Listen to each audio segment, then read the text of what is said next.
Lagi-lagi koruptor kakap divonis bebas. Hanya Jokowi yang bisa begini, bisa melindungi sesamanya. Ketika terdakwa kasus korupsi terbesar kedua lolos dari hukuman mati dan divonis nihil.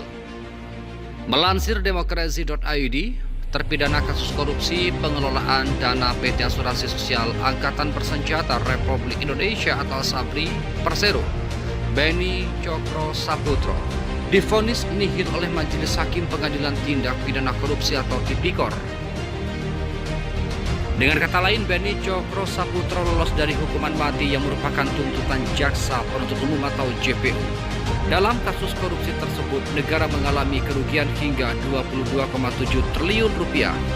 Perbuatan Beni Cokro dan kawan-kawan ini membuat mereka memperkaya diri sendiri mencapai triliunan rupiah. Adapun korupsi yang terjadi berupa pengaturan transaksi berupa investasi saham dan reksadana yang dilakukan jajaran manajemen PT ASABRI dengan pihak swasta.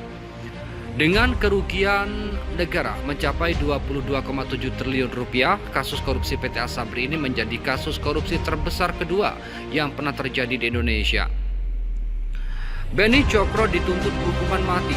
Sejatinya, JPU pada Kejaksaan Agung atau Kejagung menuntut Beni Cokro dengan pidana mati lantaran dinilai telah terbukti melakukan tindak pidana korupsi terkait pengelolaan keuangan dan dana investasi di PT ASABRI tahun 2012-2019. Menghukum terdakwa Beni Cokro Saputro dengan pidana mati, kata jaksa dalam sidang di ruang Hatta Ali, Pengadilan Tipikor.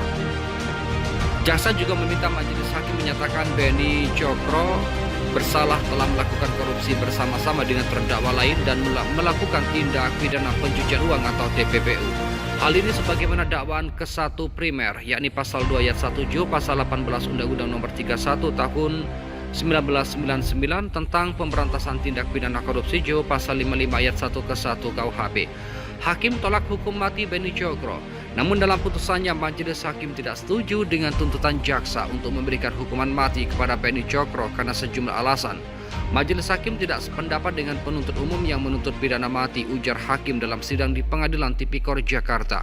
Pertama, JPU dinilai melanggar asas penuntutan karena menuntut di luar pasal yang didakwakan. Kedua, JPU dinilai tidak bisa membuktikan kondisi-kondisi tertentu dalam kasus ini. Ketiga, tindak pidana yang dilakukan Beni Cokro terjadi saat negara dalam situasi aman. Keempat, terdakwa tak terbukti melakukan korupsi secara pengulangan. Menurut hakim, perkara Jiwasraya dan ASABRI terjadi secara bebarengan, kata hakim. Beni Cokro divonis nihil. Kok bisa? Berdasarkan sejumlah pertimbangan dan alasan tersebut, hakim menjatuhkan vonis nihil terhadap Beni Cokro Saputro dalam kasus korupsi pengelolaan dana PT ASABRI.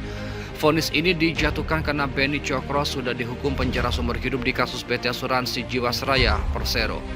Karena terdakwa sudah dijatuhi pidana seumur hidup dalam perkara PT Asuransi Jiwasraya, maka pidana yang dijatuhkan dalam perkara akuo adalah pidana nihil, kata hakim. Namun Beni Cokro Saputro didenda untuk mengganti uang pengganti kepada negara sebesar 5.733 triliun rupiah. Dengan ketentuan apabila uang pengganti tersebut tidak dibayarkan dalam kurun waktu 1 bulan sejak vonis ingkrah, maka aset terdakwa akan disita dan dilelang. Jejak Beni Cokro di kasus ASABRI. Uang PT ASABRI bersumber dari 2 program peserta ASABRI, yakni tabungan hal tua dan dana program akumulasi iuran pensiun atau AIP. Dana program itu berasal dari gaji pokok TNI, Polri, dan aparatur sipil negara atau ASN di Kementerian Pertahanan yang dipotong 8% per bulan. Rinciannya, dana pensiun 4,75% dari gaji pokok dan THT 3,25% dari gaji pokok. Pada tahun 2012 hingga 2019, Direktur Utama, Direktur Investasi dan Keuangan serta Kadif Investasi PT ASABRI bersepakat dengan pihak di luar ASABRI yang bukan merupakan konsultan investasi ataupun manajer investasi, yaitu Heru Hidayat, Beni Cokro Saputro, dan Lukman Purnomo Sidi. Mereka bersepakat untuk membeli atau menukar saham dalam portofolio ASABRI dengan saham-saham milik Heru Hidayat, Beni Cokro Saputro, dan Lukman dengan harga yang telah dimanipulasi menjadi tinggi dengan tujuan agar kinerja portofolio ASABRI terlihat seolah-olah baik. Setelah saham-saham tersebut menjadi milik Asabri, kemudian saham-saham tersebut ditransaksikan atau dikendalikan oleh Heru, Benny, dan Lukman berdasarkan kesepakatan bersama dengan direksi Asabri. Dengan transaksi itu, seolah-olah saham tersebut bernilai tinggi dan likuid. Padahal transaksi-transaksi yang dilakukan hanya transaksi semu dan menguntungkan Heru, Benny, dan Lukman, tetapi merugikan investasi Asabri.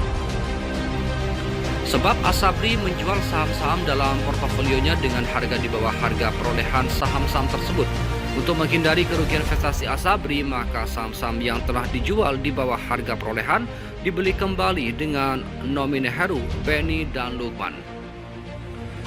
Serta dibeli lagi oleh Asabri melalui underlying reksadana yang dikelola oleh manajer investasi yang dikendalikan oleh Heru dan Benny.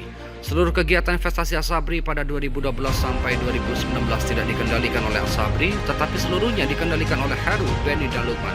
Walhasil, negara pun merugi akibat perbuatan yang mereka lakukan secara bersama-sama ini. Mohon kepada pihak terkait, pihak berwajib dan pihak yang bersangkutan untuk mengklarifikasi kebenaran berita ini. Kami hanya melansir dan memberitakan, Andalah yang memutuskan.